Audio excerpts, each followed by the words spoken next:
Good morning. Welcome to Up to the Minute. I'm Todd Duplantis. It is the 1st of October. For those of you keeping track of where are we in 2020-21? Well, we are October the 1st. Welcome. We've got your HCC news and information for the next half hour.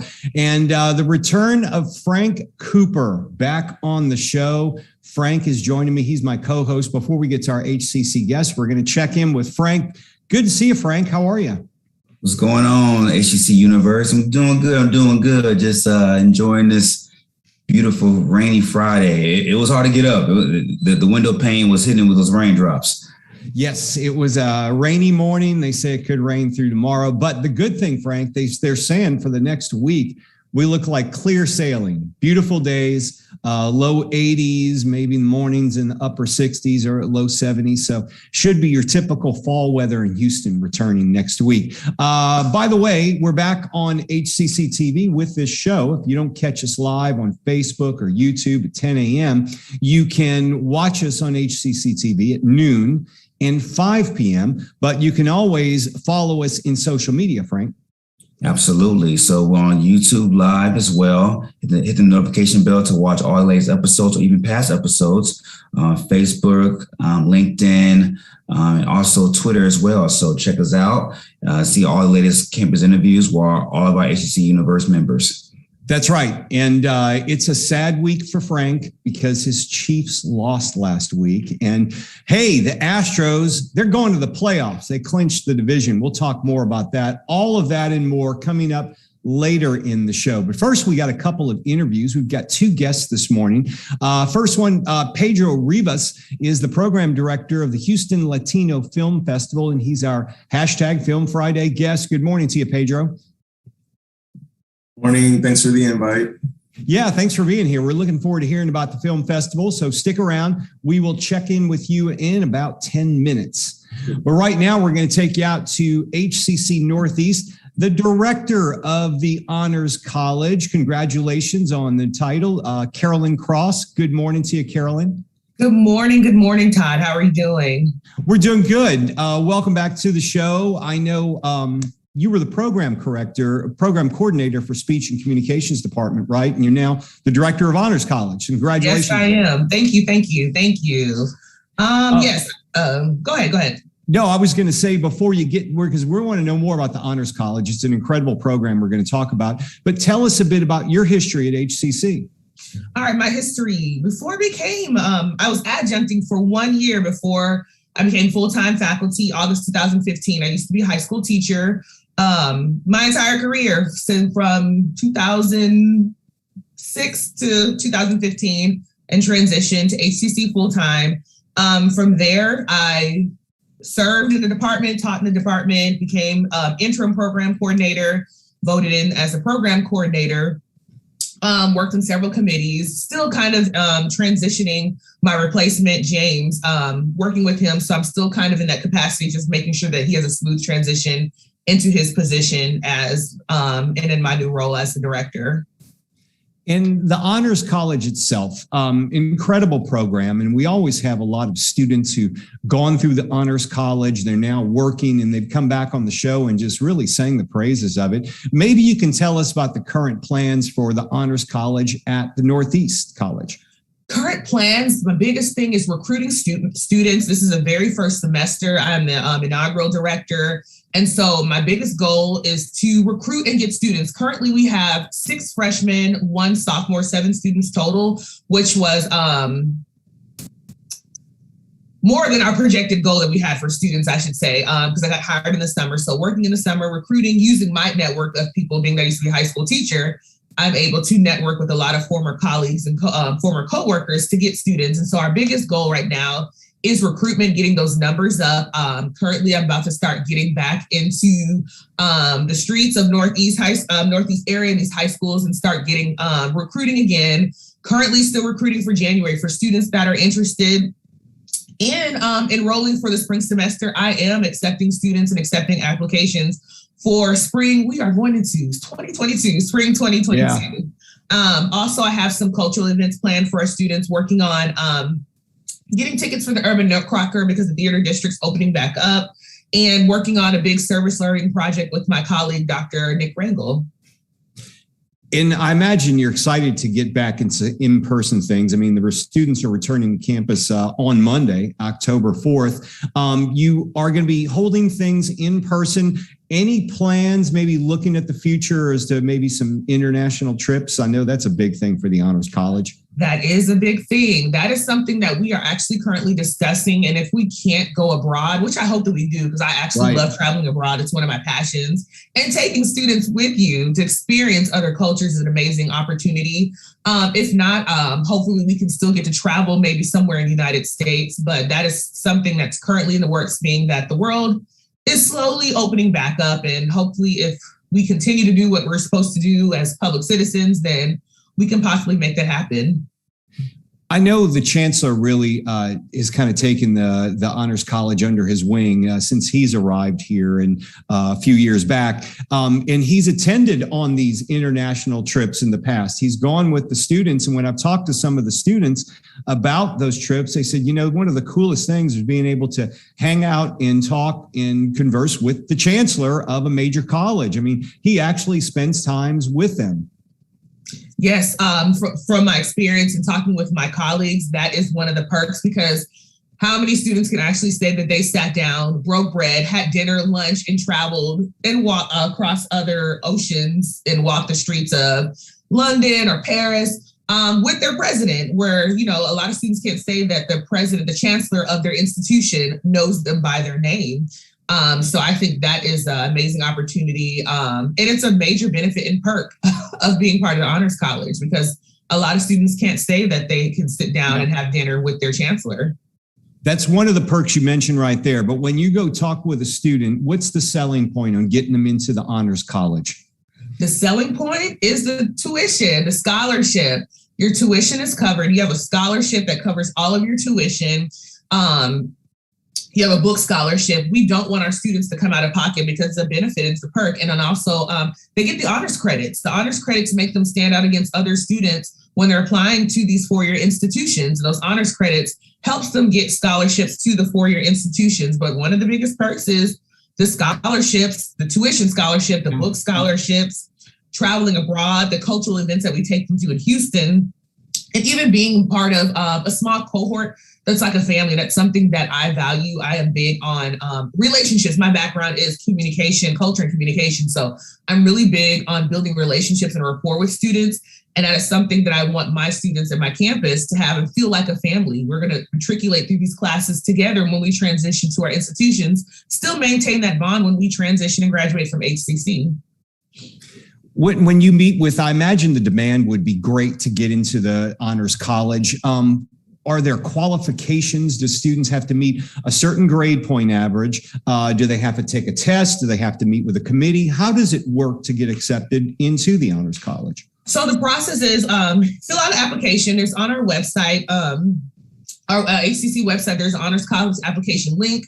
And it also provides all the information, average GPA of a 3.5 for students transitioning out of high school.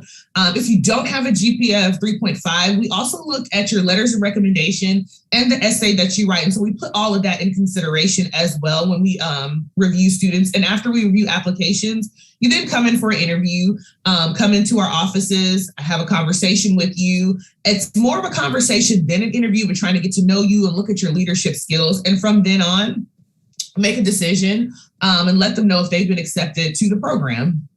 You know, one thing I've noticed with the Honors College too, it seems like a number of the international students are involved with the Honors College. That must be a big selling point to them as well. Yes, because they too have the opportunity to get the same scholarships that other students get, even because I know some students may battle or worry that they may not get the financial aid that students that are citizens are, but we also offer those same opportunities, those same financial opportunities to our international students. I also understand you have some impressive research presentations and other interests as far as publications. Maybe you could tell us a bit about that. Yes, I am currently a doctoral candidate. I am actually working on my dissertation, writing my dissertation. And so my research interests are intercultural communication, culture and communication. I'm really big on learning about the behaviors between people outside of our own cultures and interpersonal communication. And my research specifically focuses on how disenfranchised communities negotiate their communication when they are the minority in a setting. It interests me a lot. That's what my dissertation is about, but focusing on faculty being disenfranchised communities in a classroom. My recent publication was in May. It came out in May, focusing on using intergroup dialogue to continue conversations about social injustices that are happening in the world. It stemmed from the summer of George Floyd's death, Breonna Taylor's death, and focusing on how we can, how Black women can have the same attention that Black men have in the media when it comes to advocacy and protesting rights. And so using intergroup dialogue as a pedagogical tool into the classroom. I'm really big on in the classroom work. You've got some fascinating subject interests. We've got to get you, I'm sure you know her already, but Dr. Donna Davis is our chief DEI officer here at the college. Yes. She just started as well. And they're going to be doing a series of podcasts or video live streams here at HCCTV. So we got to get you two hooked up together. I think y'all would have a great conversation. It would be good for the public. Definitely. We appreciate you being here and talking to us about the Honors College. Good luck with the recruitment out there. And as always, you guys are always welcomed on the show. We love to see some of your students that you're recruiting on the show. So plug us in with them. We can make that happen. Thank you so much for having me and for this opportunity to share. Carolyn Cross is the director of the Honors College at HCC Northeast. Once again, congrats on the position, and we'll talk to you soon. Thank you. Thank you. All right. We'll have information on the Honors College and social media posts after the show. If you want to visit them, check out what the requirements are, get some more information, we'll have a link for you there. Okay, it's Film Friday here on Up to the Minute, and we're also celebrating Hispanic Heritage Month. We've got Pedro Rivas joining us, and he's the program director of the Houston Latino Film Festival. Good morning to you, Pedro. How are you? Morning, Todd. I'm doing great. How about yourself? We're doing really good. Now, tell us a bit about this festival. Maybe you can tell us how long it's been around and a bit about it itself. Yeah, sure. The Houston Latino Film Festival started up in 2016. And we kind of just started it off as visiting other film festivals in and around the Texas area, and then a few in Houston, and we just didn't see anything that was showing enough Latino film, especially independent film. So me and two other friends started up the festival, and I guess we thought it was going to be really small at first, and we didn't realize it ended up selling out its first 2 years. And so since then, we are now officially working on our 6th year, coming up in March of 2022. And can people just go through a submission process? How does that work? Are there deadlines of submission? Where do you get the content? Yeah, so the content we get from all around the world, including Mexico or Central America, South America, Spain, Portugal, United States, as well as other countries if their theme falls into a story about Hispanic or Latino culture. Mm-hmm. So as for submissions, we have submissions every year. So it's kind of like a contest because we offer cash awards, $1,000 for the best feature film winner, and $500 for best student film, $500 for best short film. And so our current deadline, actually we have open submissions right now, which are open until November 30th. For those who we do charge submission fees. So October 31st is our regular deadline, and November 30th is our late deadline, which is when after October 31st, those fees will increase. But for Houstonians, including HCC students, we do not charge submission fees to enter into the festival. So students don't have to pay a fee? Is that what you're saying? Local students. Students. Wow, that's a pretty good deal, especially for our students. Yeah. Yeah, absolutely. Because we want to encourage more filmmaking in Houston. People don't have to go to LA or New York, to make their films or to get into filmmaking. I actually attended a few courses at the HCC film department, it was really great. I was so impressed. So I definitely would like, the HCC students to be aware of our film festival so they can submit free. And are they available to win the awards as well? And what type of awards are we talking here? Absolutely. So students who submit would be eligible for the Best Student Award. So they'll be eligible for the $500 cash prize, should they win, that award. Yeah. That's something that we definitely want to, encourage, not just at HCC, but all the films around, film departments around Houston's. It seems like we're in the film festival season right now, and talk about the importance of inclusivity for Latinx filmmakers and having the importance of this type of festival. Yeah, so it's good to see a lot of film festivals are coming back, including Latino film festivals across the country. I think it is really important because before our film festival came around, we didn't see a lot of Latino Hispanic culture or films in, your local AMCs or theater chains around Houston. You would have to go to a film festival to see those kind of films. But even then, not enough of, again, the Hispanic or Latino independent filmmaking. So we created that. And when we did, the submissions that came in, pouring through, we saw there's so much excellent content that just wasn't making it to Houston. So I think it is important, definitely, to have something like this. So at least, if they can't get into like one of those theater chains or a local film festival, they can at least count on like a Latino film festival.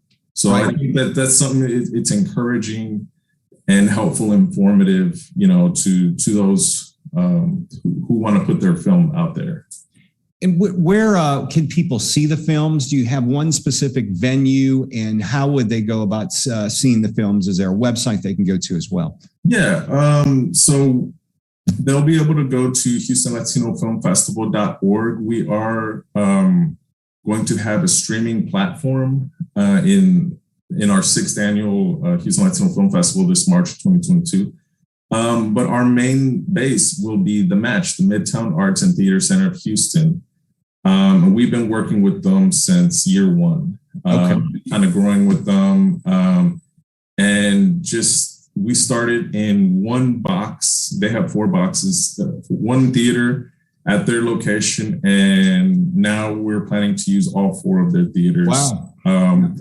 And we've gone from 3-day film festival to now a 5-day film festival. So that's where our main base will be. We'll also have an art exhibition in the gallery for the first time in this year as well. And any other plans for 2022 that you guys have on the horizon? You mentioned something about an online platform that you'll be using for some of the films. Is that what's going to be happening in March? Yeah, so we're going to do kind of like a hybrid thing where your all access badge will get you access to all the films and also all the workshops. And the workshops will be very educational in terms of camera work, lighting, or maybe how to get a grant for your filmmaking project. And so the all access badge will get you, to be able to see all those, including Q&As with filmmakers after their films. And for those that would prefer to remain social distance, we will offer just an online streaming platform badge for them. We've been talking with Pedro Rivas, the program director for the Houston Latino Film Festival. You want more information, we're going to put the link to the film festival in our social media post. Pedro, we wish you the best of luck with the film festival, and it's great to see one of our former students out there doing something now, and I'm sure the current students would love to hear from you in their classrooms sometime. Absolutely, that'd be great. Thank you so much for having me, Todd. Thank you, Pedro. We appreciate you being here. All right, we are going to move on to Frank Cooper with our HCC news and announcements. Frank, it feels like it's been a year since you've been on the show. How long has it been? Oh man, I think it's been 2 weeks, I want to say. 3 weeks, forever. 3 weeks, something like that. Since you've been gone, the college has still been moving along, and we've got some transfer fairs, and they're going to be doing them in person coming up, Frank. Yeah, so they're back on campus. They're allowing students to interact directly with representatives from several of our university partners and home campuses. So several HCC campus locations will provide opportunities to start thinking about the future of the educational careers. So that's Monday, October 4th through Thursday, October 14th. So for more information about that, hccs.edu/transferfair.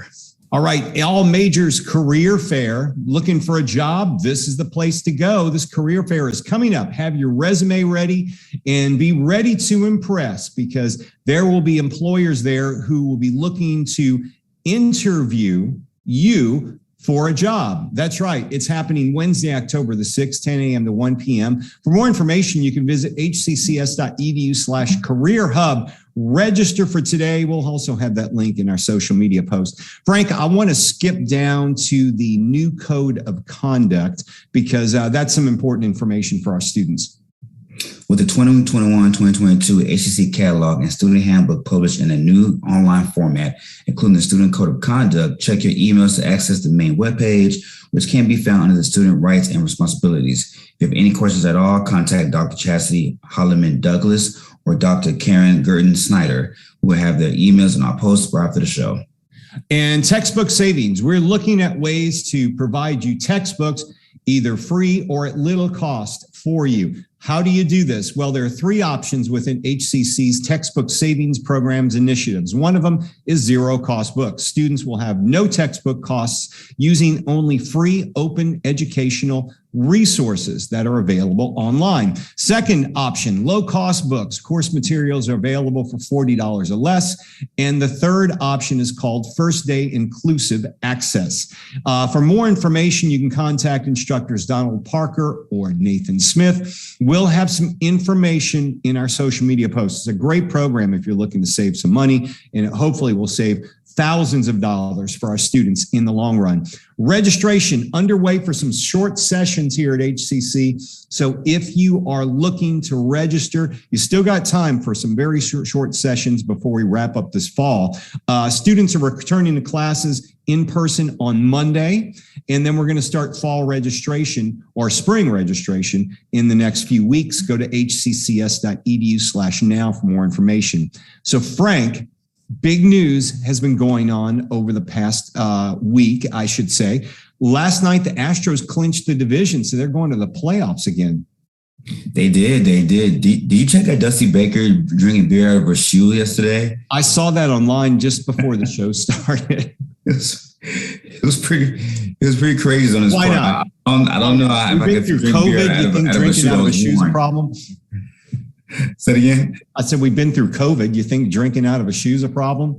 I guess not. It's the least of our worries. But no, shout out to the Astros, man. Again, they started slow as usual at the beginning of the season, but they picked up. Like I said, they're going to beat up the AL West and gain ground, and that's what they did. So shout out to them.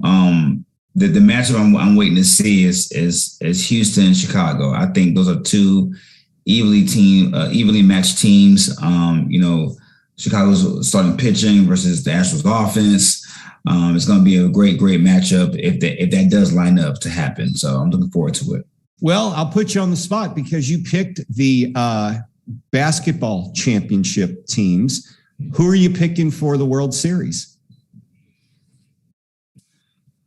Can I get back to you next week? So I don't think not everybody has clinched, right? Okay. All right. I just wanted to know you were way on target. You were on target with the basketball, so we're going to see about World Series. Okay. So we're going to give him a week.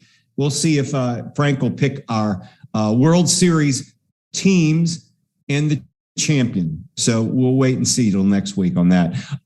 Another thing happening too. What's going on with the Chiefs, Frank?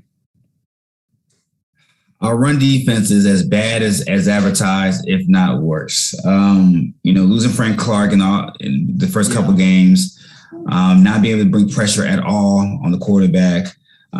Everybody's running on us. Everybody and their mama are running on us right now, and I don't know I don't know if it was an easy fix this year because we don't have the personnel, but that's going to have to be addressed. It's going to be a lot of pressure on Pat Mahomes to put up 35 points a game to win. That's hard. Yeah, but he could be if you got him on your fantasy football team, that's a good thing because they may be having to throw a lot to win those games. But, the Texans, boy, that's just a sad tragedy that's going on with the Texans. Deshaun Watson, yeah, he's healthy. He's just not playing. He's not even showing up for the games, but they're paying the guy to not play.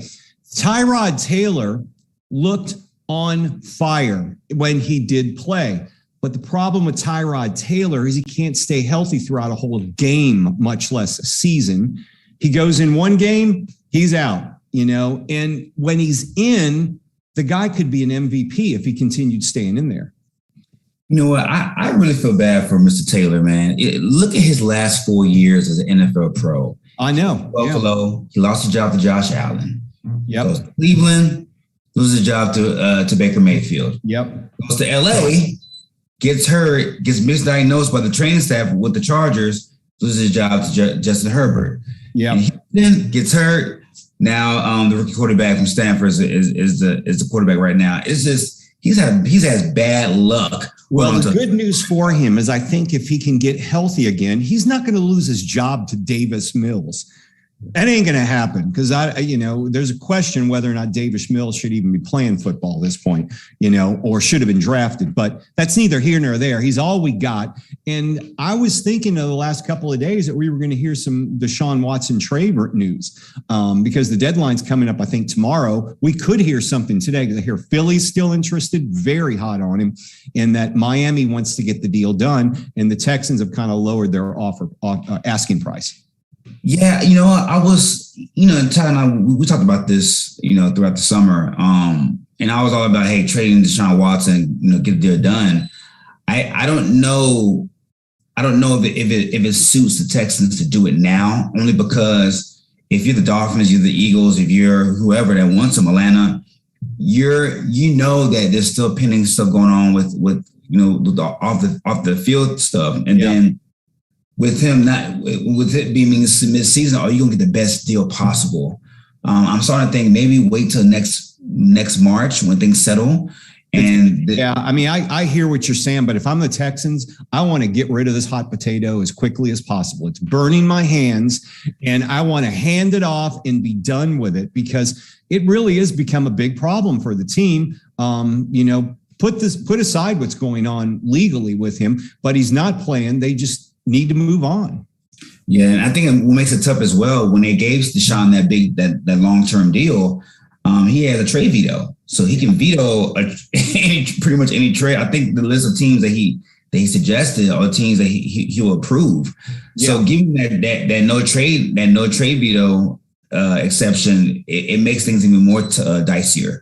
Well, the fact that he can get in there and start playing right away is very attractive to a lot of these teams, and Miami, Philly, we'll see what happens. But hey, Frank, another weekend. So maybe your Chiefs can get back on track this weekend.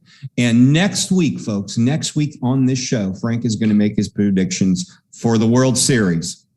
Absolutely. By then, the dust will settle on teams clinching. I will give you my World Series prediction and the amount of games it's going to take for that winner to take it all. There you go. So Frank will be back next week. Thanks for being here, Frank. Always good to see you. We will see all of you Monday morning live right here on Up to the Minute.